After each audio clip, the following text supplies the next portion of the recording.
तो देख लेते हैं दोस्तों, आज का हमारा क्वेश्चन किस प्रकार के हैं। आपका RSCIT का एग्जाम नजदीक है, चलिए स्टार्ट करते हैं। पहला क्वेश्चन है, MS वर्ड 2010 में चयनित टेक्स्ट को फॉन्ट स्टाइल और आकार को बदलने के लिए कौन सा मेन्यू विकल्प प्रयुक्त किया जाता है। अगर आप अपने टेक्स्ट में फॉन्ट स्टाइल और आकार यानी साइज और स्टाइल जैसे फॉन्ट फैमिली ये सब अगर आप बदलना चाहते हैं तो कौन सा मेन्यू विकल्प उपयोग होता है। राइट आंसर हो जाएगा सी, फॉन्ट। ठीक है। क्वेश्चन नंबर 2, MS वर्ड 2010 में आपके द्वारा संदर्भित की गई पिछली क्रिया को पाने के लिए कौन सी कुंजी का संयोजन प्रयुक्त होता है। Right answer P, Ctrl+Z, undo. ठीक है। और अगर दोबारा इसको सही करना हो, वापिस से जो आगे की जो पिछली, ये तो थी पिछली, आगे की जो क्रिया थी उसको दोहराना हो तो Ctrl+Y, रीडू। ठीक है। राइट आंसर इसका हो जाएगा Ctrl+Z, अंडू, अगर पिछली क्रिया को पाने के लिए, और आगे की क्रिया को पाने के लिए Ctrl+Y, रीडू। ठीक है। MS वर्ड 2010 में दस्तावेज सेव के लिए डिफॉल्ट एक्सटेंशन क्या है। MS वर्ड 2010 का फाइल एक्सटेंशन होता है .docx। ठीक है। चाहे 2010 हो चाहे 2019 हो, उनका सबका फाइल एक्सटेंशन एक ही होता है, MS वर्ड का .docx। ठीक है। एक्सेल 2010 में नंबर्स की एक रेंज में सबसे अधिक वैल्यू को खोजने के लिए कौन सा फंक्शन प्रयुक्त किया जाता है। मैक्स। ठीक है। सबसे बड़ी संख्या फाइंड आउट करनी है तो मैक्स, सबसे छोटी करनी है तो मिन, औसत निकालना है तो एवरेज, गणना करनी है, योग निकालना है, कुल योग निकालना है तो सम का फॉर्मूला। एक्सेल 2010 में VLOOKUP फंक्शन क्या कार्य करता है। इसका राइट आंसर हो जाएगा ऑप्शन नंबर बी, एक सारणी में पहले कॉलम में वैल्यू को खोज करता है और उस पंक्ति में एक संबंधित वैल्यू को लौटाता है, option number B. Next question, Excel 2010 में डेटा मान्यता यानी कि डेटा वैलिडेशन सुविधा का क्या उद्देश्य है। इसका राइट आंसर हो जाएगा ऑप्शन नंबर सी, सेल में एंटर किए जाने वाले डेटा के प्रकार को प्रतिबंधित करने के लिए। ठीक है। राइट आंसर सी। एक्सेल 2010 में विशिष्ट मानों को पूरा करने वाले एक रेंज में कितनी सेल की संख्या को गणना करने के लिए किस फंक्शन का उपयोग किया जाता है। इसका राइट आंसर हो जाएगा काउंट इफ। ठीक है। अगर आप किसी एक रेंज में किसी वैल्यू को काउंट करना चाहते हैं, वैल्यू की गणना करना चाहते हैं कंडीशन के बेस पे, तो आप काउंट इफ का फॉर्मूला लगाएंगे। काउंट तो गिन के बता देगा सिंपल तरीके से, बट अगर आपको कोई एक कंडीशन दी गई हो उसके बेस पे अगर आपको कोई गणना करनी हो संख्याओं की तो आप काउंट इफ फॉर्मूला लगाओगे। एक्सेल 2010 में एक वर्कशीट की डिफॉल्ट ओरिएंटेशन क्या होती है।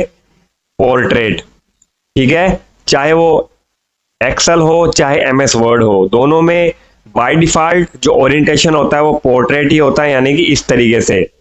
और जो पावर पॉइंट होता है उसमें होता है लैंडस्केप। ठीक है। इसका right answer B, portrait. PowerPoint 2010 में स्लाइड शो को प्रथम स्लाइड से शुरू करने के लिए कौन सा कीबोर्ड शॉर्टकट यूज होता है। F5। अगर आपको शुरू से सारी स्लाइड चलानी है तो F5, और जिस स्लाइड शो पे आप खड़े हो, मान लो आप 5 नंबर स्लाइड पे खड़े हो, उसी को चलाना चाहते हो तो शिफ्ट के साथ आपको F5 प्रेस करनी होगी, शिफ्ट प्लस F5। ठीक है। पावर पॉइंट 2010 में किस रिबन टैब का उपयोग स्लाइड की पृष्ठभूमि का स्वरूप बदलने के लिए किया जाता है। इसका नाम हो जाएगा, इसका क्वेश्चन आंसर होगा डिजाइन। ठीक है। डिजाइन टैब का यूज करके आप क्या कर सकते हो, जो भी स्लाइड है, जितनी भी स्लाइड है, उनका स्टाइल, उनका बैकग्राउंड, उनका स्वरूप, उनका रंग, सब कुछ चेंज कर सकते हो। Right answer B, design tab. Next question, PowerPoint 2010 में स्लाइड शो टैब का क्या उद्देश्य है। राइट आंसर सी, प्रेजेंटेशन को दर्शकों यानी व्यूअर्स के लिए सेट करने के लिए।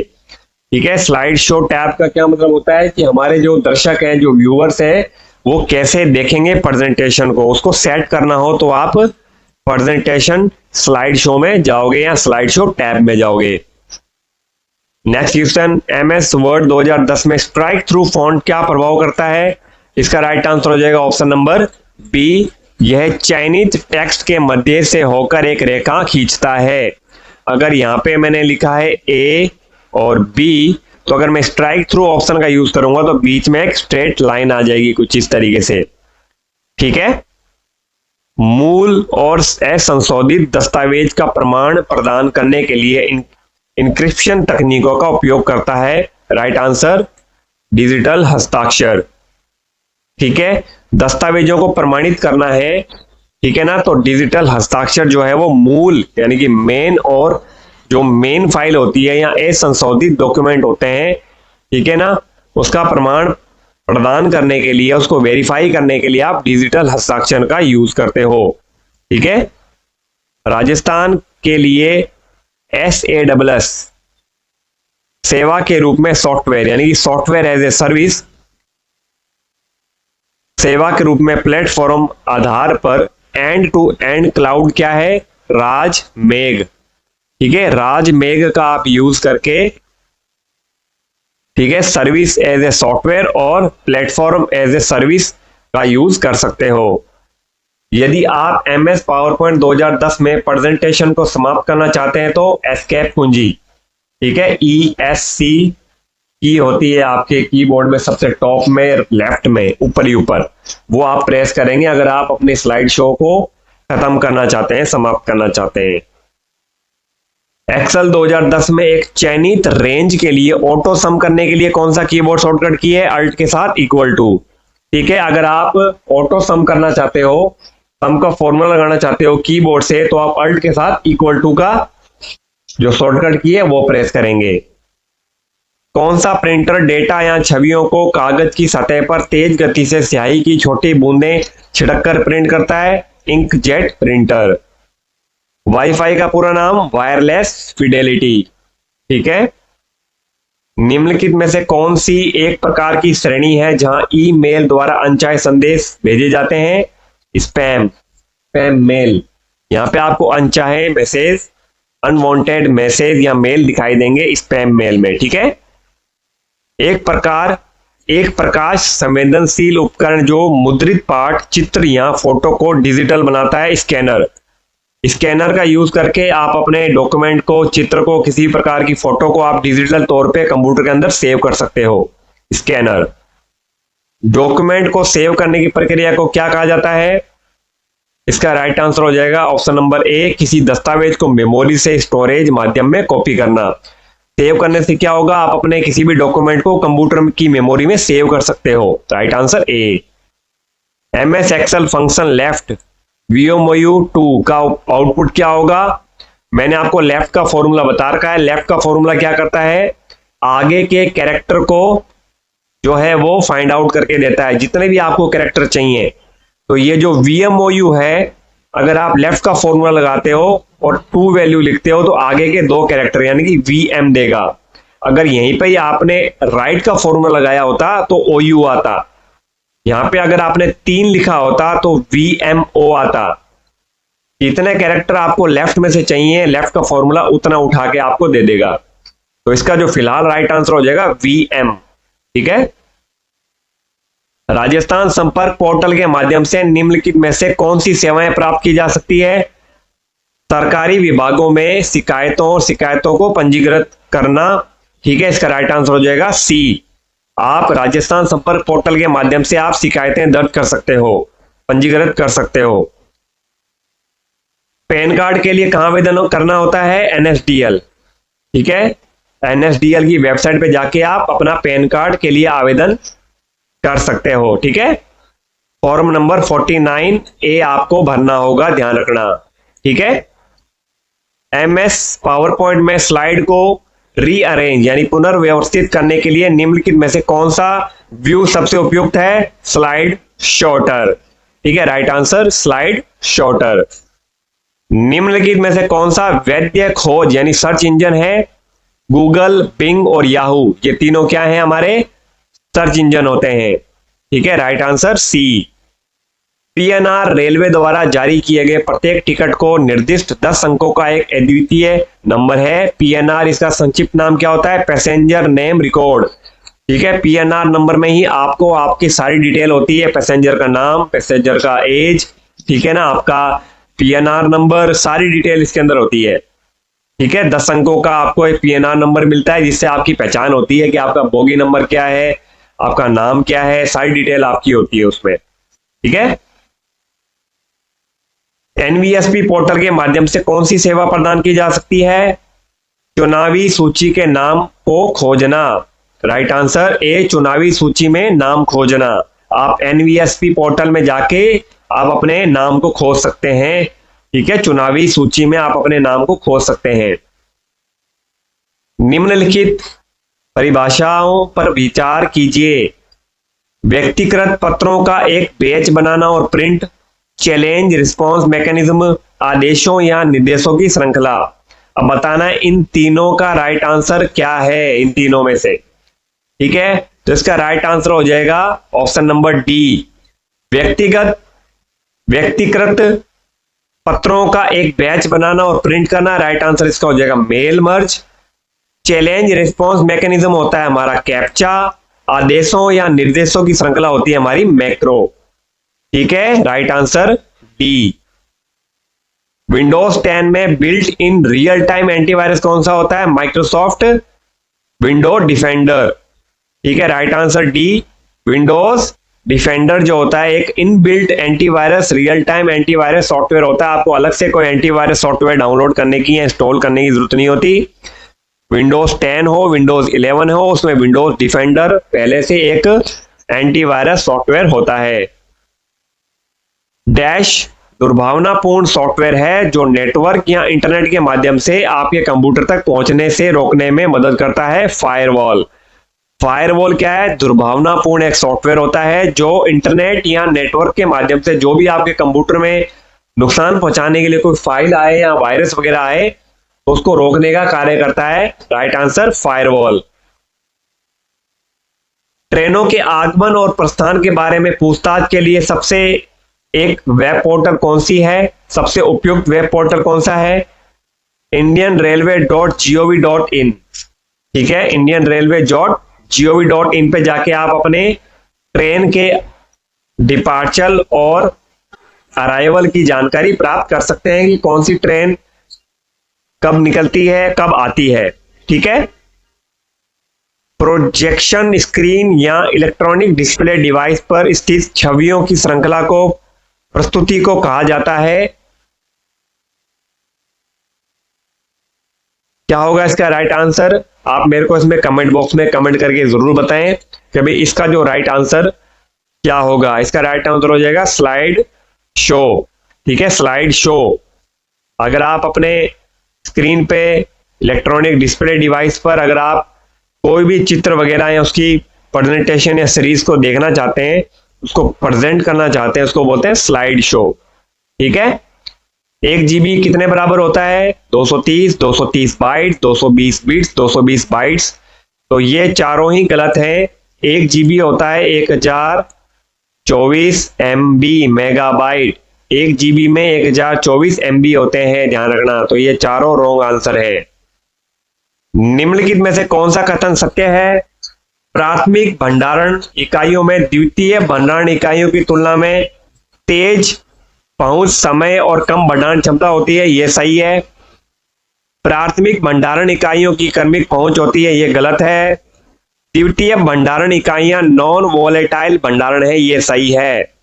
तो राइट आंसर क्या होगा? पहला और तीसरा सही, ऑप्शन नंबर बी। यानी कि जो प्राइमरी मेमोरी होती है वो सेकेंडरी मेमोरी से फास्ट होती है, बट उनकी जो कैपेसिटी होती है वो सेकेंडरी स्टोरेज से कम होती है। ठीक है, और जो सेकेंडरी स्टोरेज डिवाइसेस होते हैं वो नॉन वोलेटाइल होती है, मतलब कंप्यूटर ऑफ होने के बाद भी उसके अंदर रखा हुआ डाटा सेफ होता है। प्राइमरी मेमोरी में डाटा सेफ नहीं होता, अगर लाइट चले गई तो उसके अंदर रखा हुआ डाटा खत्म हो जाता है। ठीक है, निम्नलिखित में से कौन सा ऑनलाइन बैंकिंग का लाभ नहीं है? आप इसे किसी भी समय 24/7 उपयोग कर सकते हैं, सही है। दूसरों की तुलना में कम समय लगता है, सही है। ये पैसे की तुरंत प्राप्तकर्ता के खाते में ट्रांसफर कर देता है, ये भी सही है। आप सिस्टम को डीमॉड्यूलेट और मॉड्यूलेट कर सकते हैं, ये गलत है। ठीक है, ये ऑनलाइन बैंकिंग का लाभ नहीं होता। ठीक है, कंप्यूटर स्क्रीन में एक छवि की सबसे छोटी इकाई कौन सी होती है? Pixel. Right answer C, pixel सबसे छोटी इकाई होती है। भारत में निम्नलिखित किस एक्ट का उद्देश्य विशेष रूप से कंप्यूटर प्रोग्राम की अवैध प्रतियों के नियंत्रण और विनिमयन को नियमित करता है। राइट आंसर भारतीय कॉपीराइट अधिनियम 1957। ठीक है, आप इस एक्ट को यूज करके अगर आपके जो डॉक्यूमेंट है या कोई वेबसाइट है, आपको कोई प्रतिलिपि कोई डॉक्यूमेंट को कोई कॉपी कर रहा है, कोई आपके वीडियो को या आपके द्वारा लिखे गए डॉक्यूमेंट्स को कोई कॉपी कर रहा है, तो आप भारतीय कॉपीराइट अधिनियम 1957 का यूज कर सकते हैं। ठीक है, विंडोज ऑपरेटिंग सिस्टम में सिस्टम रिस्टोर पॉइंट का क्या कार्य है? ये ऑप्शन नंबर बी, सिस्टम को पिछले स्थिति में वापस ले जाएं अगर समस्याएं या त्रुटियां हैं। ठीक है, अगर आपका कंप्यूटर सडन से वर्क नहीं कर रहा है, आपके कंप्यूटर में कोई समस्याएं आ रही है, कंप्यूटर सडन से परफॉर्म नहीं कर रहा है, तो आप रिस्टोर पॉइंट क्रिएट करके पीछे वाली डेट में आपके कंप्यूटर को लेके जा सकते हैं पास्ट में। ठीक है, एक्सेल 2010 में find and replace dialog box खोलने के लिए कौन सी शॉर्टकट की यूज होती है? देखो, अगर सिर्फ ये पूछा गया हो कि भाई फाइंड करने की शॉर्टकट की क्या है, वो तो है कंट्रोल एफ। रिप्लेस करने की शॉर्टकट की होती है कंट्रोल एच। बट अगर दोनों पूछा गया हो तो आप देंगे कंट्रोल एच, कंट्रोल एच। ठीक है, अगर दोनों पूछे गए हो फाइंड एंड रिप्लेस तो कंट्रोल एच राइट है। बट अगर सिर्फ फाइंड पूछा गया है तो कंट्रोल एफ सही है, और अगर केवल रिप्लेस पूछा गया है तो कंट्रोल एच सही है, और दोनों पूछे गए हैं तब भी कंट्रोल एच। ठीक है, एक्सेल वर्कबुक में एक नई वर्कशीट डालने के लिए कौन सी शॉर्टकट की है? ये चारों गलत हैं। अगर आप एमएस एक्सेल में नई वर्कशीट ऐड करना चाहते हैं तो आप शिफ्ट के साथ F11 दबाएंगे। ठीक है, शिफ्ट F11। ठीक है, शिफ्ट के साथ अगर आप F11 दबाएंगे तो क्या होगा? एक नई वर्कशीट ओपन हो जाएगी।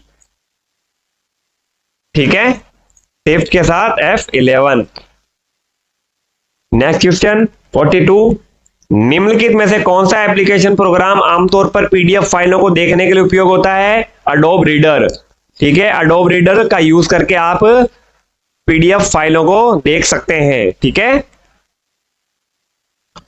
नीचे दी गई तालिका से सही मिलान विकल्प का चयन करना है। राजधरा, राजमेघ, राज एवोलेट, ये क्या है तीनों? राजधरा होता है अपना ये राजस्थान जीआईएस और डीएसएस, राजमेघ होता है राजस्थान क्लाउड, और राज ई-वॉलेट होता है ये एंड टू एंड दस्तावेज प्रबंधन प्रणाली।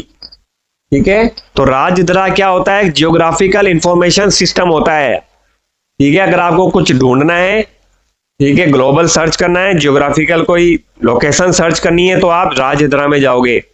राजमेघ एक तरीके से ऑनलाइन क्लाउड स्टोरेज होता है। ठीक है, और राज ई-वॉलेट डॉक्यूमेंट आप अपने ऑनलाइन ऐड कर सकते हो। राज ई-वॉलेट में आप अपने पर्सनल डॉक्यूमेंट को स्टोर करके रख सकते हो। राइट आंसर क्या हो जाएगा? पहले का Q, दूसरे का P, तीसरे का R। QPR option number D जो है इसका राइट हो जाएगा। सभी भारतीय निवासियों को उनके बायोमेट्रिक और जनसांख्यिकीय डेटा के आधार पर 12 अंकों की विशिष्ट पहचान संख्या से जारी की जाती है। राइट आंसर हो जाएगा आधार। आधार कार्ड में 12 नंबर होते हैं ना। ठीक है,